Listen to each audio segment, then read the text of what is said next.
Sir ఇప్పుడు బిల్కిస్ బాను తనపై gang rape జరిగింది. అది 11 మంది పైన క్షమాభిక్షను రద్దు చేస్తూ అంటే క్షమాభిక్షను పెట్టారు.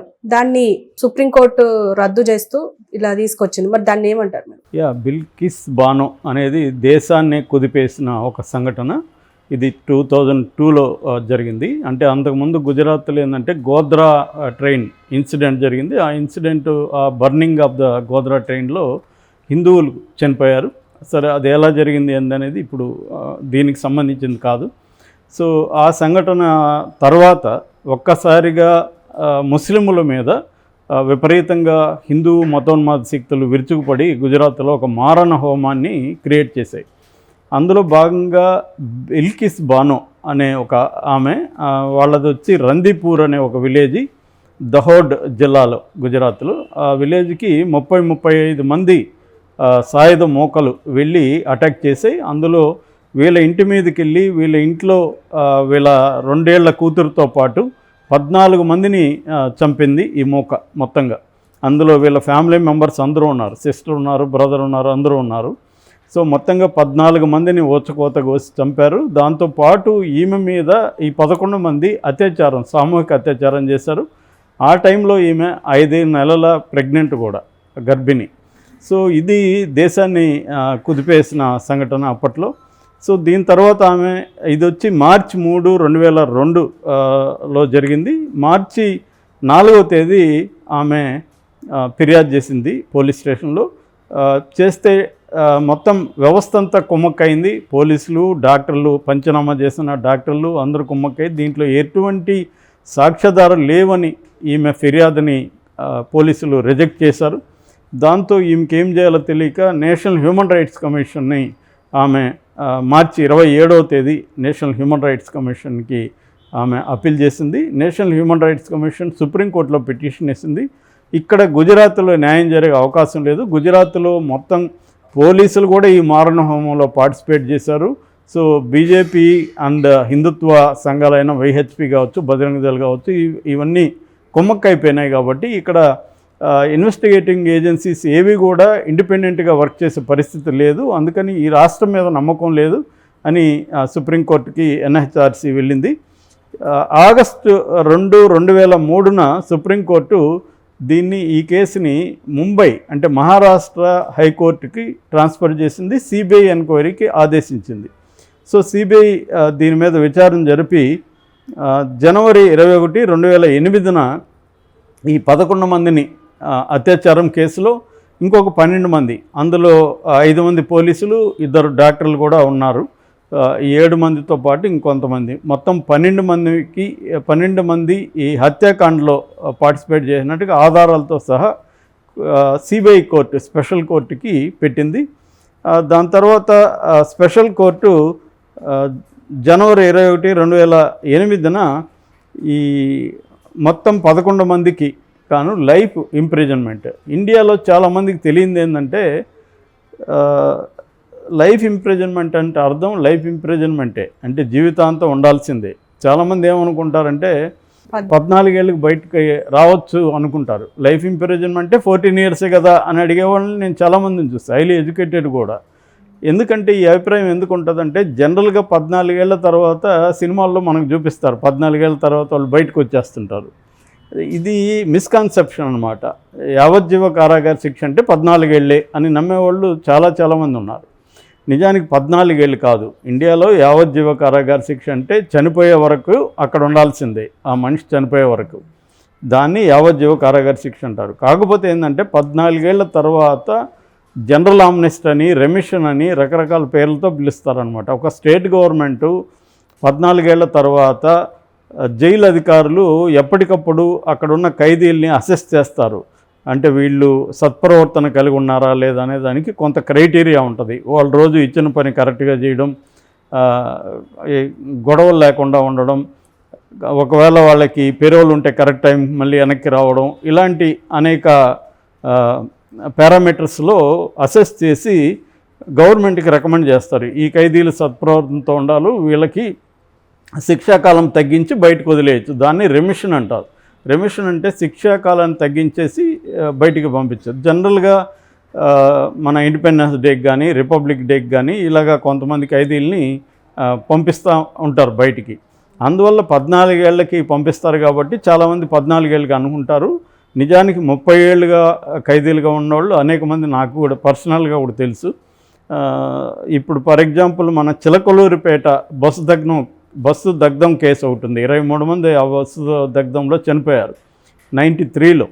సో చలపతిరావు విజయవర్ధనం అని అప్పటి నుంచి ఇప్పటి వరకు కూడా వితౌట్ పెరోల్ కూడా ఇవ్వలేదు వాళ్ళకి. 30 ఏళ్ళుగా వాళ్ళు జైల్లోనే ఉన్నారు వితౌట్ పెరోల్ కూడా వాళ్ళకి శాంక్షన్ చేయలేదు.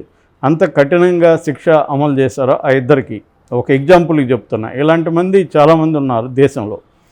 సరే, ఈ వీళ్ళకి అలాంటి పనిష్మెంట్ వేసింది, లైఫ్ వేసింది ఈ అత్యాచారం చేసిన వాళ్ళకి. మిగతా 12 మందికి 3 ఏళ్ళ జైలు శిక్ష వేసింది.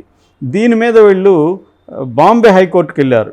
బాంబే హైకోర్టులో వీళ్ళ ఈ 11 మందికి మాత్రం శిక్షను, కింది కోర్టు చేసిన శిక్షను అది ఖరారు చేసింది. అయితే మిగతా 7 మంది అక్యూజుల్లో 12 మందిలో 7 మంది అక్యూజులను మాత్రం వదిలేసింది. మిగతా 5 మందికి శిక్ష వేసింది. అక్టోబర్ 23, 2017న వీళ్ళు ఈ ముద్దాయిలు ఎవరైతే ఉన్నారో వాళ్ళు సుప్రీంకోర్టుకి వెళ్ళారు. హైకోర్టు తీర్పుని మీద అప్పీల్కి సుప్రీంకోర్టుకి వెళ్ళారు. సుప్రీంకోర్టు కూడా వీళ్ళ పిటిషన్ని డిస్మిస్ చేసింది. అంటే హైకోర్టు ఇచ్చిన జడ్జిమెంట్ని అది కూడా విత్హెల్డ్ చేసింది అనమాట. దాని తర్వాత వీళ్ళు అప్పటి నుంచి జైల్లోనే ఉన్నారు. జనవరి 23 ఈ గుజరాతీ గవర్నమెంటు ఈ 11 మందికి రెమిషన్ ఇచ్చి బయటకు వదిలేసింది. అంటే గుజరాతీ గవర్నమెంట్ ఏం చేసిందంటే మధ్యలో ఇది బాంబే హైకోర్టు కాబట్టి బాంబే హైకోర్టుకి పెట్టారు. గుజరాతీ గవర్నమెంట్ ఇవ్వాలా, మహారాష్ట్ర గవర్నమెంట్ ఇవ్వాలని.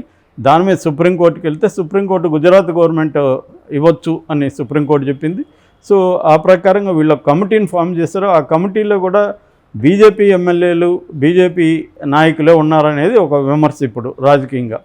సో ఈ జూలైలో వాళ్ళని జూలై 23 ఈ 11 మందిని రెమిషన్ కింద బయటకు వదిలారు. వీళ్ళని బయటకు వదలగానే ఊరూరా వీళ్ళకి సన్మానాలు చేశారు. విహెచ్పి వాళ్ళు పూలమాలలు వేసి సన్మానాలు చేసి వీళ్ళు సంస్కారీ బ్రాహ్మణులు అని కూడా వీళ్ళని పిలిచారు. అంటే వీళ్ళు ఒక గ్రేట్ ఘనకార్యం చేసినట్టుగా, ఒక గొప్ప దేశభక్తుల్లాగా వాళ్ళకి సన్మానాలు చేసి ఆ వీడియోలు కూడా రిలీజ్ చేశారు. ఇందులో ఒక అతను అడ్వకేట్గా కూడా ప్రాక్టీస్ మొదలుపెట్టాడు. సో దీని మీద ఈ బిల్కిస్ బానో ఆమె చాలా ఆందోళన వ్యక్తం చేసింది. ఎందుకంటే పెరోల్ మీద వీళ్ళు వచ్చినప్పుడంతా వీళ్ళకి నిజానికి జైల్లో అప్పటి నుంచి ఉన్నట్టే కానీ పేరుకి పెరోల్ మీద విపరీతంగా వాడుకుంటున్నారు. చాలాసార్లు ఖైదీలు ఎలా ఉంటుందంటే పెరోల్ 1 మంత్ ఇచ్చారనుకోండి అఫ్సీల్గా, వీళ్ళు బయటకు వచ్చి పోలీసు డిపార్ట్మెంట్ని, గవర్నమెంట్ని మేనేజ్ చేసుకొని ఈ 1 మంత్ అనేది 3 నెలలు 4 నెలలు కూడా పెరోల్ మీద బయట ఉన్న ఖైదీలు నేను కూడా చాలామందిని చూశాను పర్సనల్గా. అలా మేనేజ్ చేసుకుంటారు. ఫర్ ఎగ్జాంపుల్ ఎంవి రమణారెడ్డి ఎన్టీఆర్ పీరియడ్లో ఆయన హత్య కేసులో యావజ్జీవం పడితే ఆయన మొత్తం జీవితంలో 5 ఏళ్ళు కూడా లేదు జైల్లో, లైఫ్ లాంగ్ ఉండాల్సిన ఖైదీ. రామారావు గవర్నమెంట్ ఆయనకి హెల్ప్ చేసింది, తెలుగుదేశంలో ఉన్నాడని. ఆయన ఎప్పుడు చూసినా బయటే ఉండేవాడు పెరోల్ మీద. అలాగా రాజకీయంగా తమకు ఇంపార్టెంట్ అయిన వ్యక్తుల్ని ఏదో ఒక కారణం చెప్పి పెరోల్ మీద వదిలేస్తారు. వీళ్ళని కూడా అలాగా పెరోల్ మీద వదిలేరు. పెరోల్ మీద వెళ్ళిన వీళ్ళు ఈ బిల్కిస్ బానోని బెదిరించడం, వాళ్ళ బంధువులను బెదిరించడం ఇవన్నీ కూడా చేసేది. ఆమె నిత్యం భయంలోనే బతుకుతున్నానని ఇంటర్వ్యూలో చెబుతుంది. సో ఇప్పుడు వాళ్ళు బయట వస్తే నాకు థ్రెట్ ఉంది, ఇది అన్యాయము అని ఆమె ఆక్రోశిస్తుంది.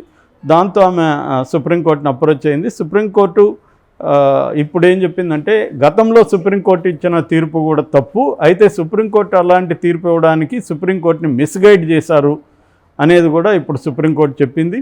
సో ఈ 11 మందిని ఫస్ట్ రెమిషన్ ఇచ్చే అధికారం గుజరాతీ గవర్నమెంట్కి లేదు. ఎందుకంటే కేసు అంతా జరిగింది మహారాష్ట్ర హైకోర్టులో. కాబట్టి మహారాష్ట్ర గవర్నమెంట్ ఇవ్వచ్చు కానీ గుజరాతీ గవర్నమెంట్ ఇవ్వడానికి అసలు హక్కు లేదు. సో గుజరాతీ గవర్నమెంట్ ఇవ్వడం కరెక్ట్ కాదు. రెండోది, ఇది మామూలు ఖైదీలకి మాత్రమే ఈ రూల్ వర్తిస్తుంది కానీ వీళ్ళు ఒక మారణకాండ ప్లాన్డ్గా చేసిన ఒక మారణకాండ, ఇది మారణ హోమం. ఇది ఇటువంటి ఒక మారణ హోమం, సామూహిక అత్యాచారం, అది కూడా 5 నెలల ప్రెగ్నెంట్ మీద చేయడం అనేది అసాధారణమైన నేరం. ఇది అసాధారణమైన నేరాలకి జనరల్గా ఇచ్చే రెమిషన్లు కానీ అవి ఆ హక్కులు అనేవి వీళ్ళకు ఉండవు. అని కూడా సుప్రీంకోర్టు వ్యాఖ్యానించింది. సో వీళ్ళకి 2 వారాలు టైం ఇచ్చింది, 2 వారాల లోపల వెళ్ళిపోవాలి అని టైం ఇచ్చింది. ఇప్పుడు వీళ్ళు మళ్ళీ మహారాష్ట్ర గవర్నమెంట్కి అప్పీల్ చేసుకోవచ్చు. ఒకవేళ మహారాష్ట్ర గవర్నమెంట్ ఇస్తే అప్పుడు ఏం జరుగుతుందనేది చూడాలి మనం. రెమిషన్ అనేది మళ్ళీ మహారాష్ట్ర గవర్నమెంట్ శాంక్షన్ చేస్తే ఏం జరుగుతుంది అనేది మనం చూడాలి. బేసిక్గా అయితే అన్ని వైపుల నుంచి ఈ సుప్రీంకోర్టు తీర్పుకి ఒక అప్పలాజ్ అయితే వస్తుంది. ఎందుకంటే గ్రేట్ తీర్పు ఇది, ఒక అన్యాయాన్ని సరిదిద్దడానికి సుప్రీంకోర్టు చేసింది. బీజేపీ గవర్నమెంట్ ఏంటంటే గుజరాత్ ఎన్నికలను దృష్టిలో పెట్టుకొని వీళ్ళని బయటకు వదలడం, వీళ్ళని హీరోల్లాగా ప్రొజెక్ట్ చేయడం ఇవన్నీ చేసింది. ఇది పొలిటికలీ మోటివేటెడ్ వ్యవహారం. సో ఇది అన్యాయం. ఎందుకంటే సామాన్య ఖైదీలు చాలామంది 30 ఏళ్ళుగా 40 ఏళ్ళుగా జైళ్ళల్లో ఉన్నారు. వాళ్ళకి ఎవరికి కూడా ఈ రూల్ వర్తించట్లేదు. ఇది స్పెషల్గా బీజేపీ ప్రభుత్వం చేసి వాళ్ళని హీరోలుగా బయట ప్రొజెక్ట్ చేస్తూ ఉంటే దానివల్ల ఇన్స్పిరేషన్తో మరిన్ని సామూహిక అత్యాచారాలు చేసే అవకాశం ఉంది. ఎందుకంటే సామూహిక అత్యాచారాలు చేసిన వాళ్ళని హీరోలుగా బయట ప్రొజెక్ట్ చేస్తుంటే నిజానికి వాళ్ళు దోషులుగా కోర్టులు తీర్పు ఇచ్చాయి. వాళ్ళు గిల్ట్ ఉండాలి యాక్చువల్గా, మనం తప్పు చేసామని. అది కాకుండా మేము గ్రేట్ ఘనకార్యం చేసినట్టుగా వాళ్ళని సన్మానించడం కరెక్ట్ కాదు అనే విమర్శలు వస్తున్నాయి. దాన్ని సరిదిద్దింది సుప్రీంకోర్టు అని సుప్రీంకోర్టుని పొగుడుతున్నారు. కానీ మళ్ళీ వీళ్ళకి ఏమన్నా మహారాష్ట్ర గవర్నమెంట్ మళ్ళీ రెమిషన్ ఇస్తుందా అనేది మనం చూడాలి.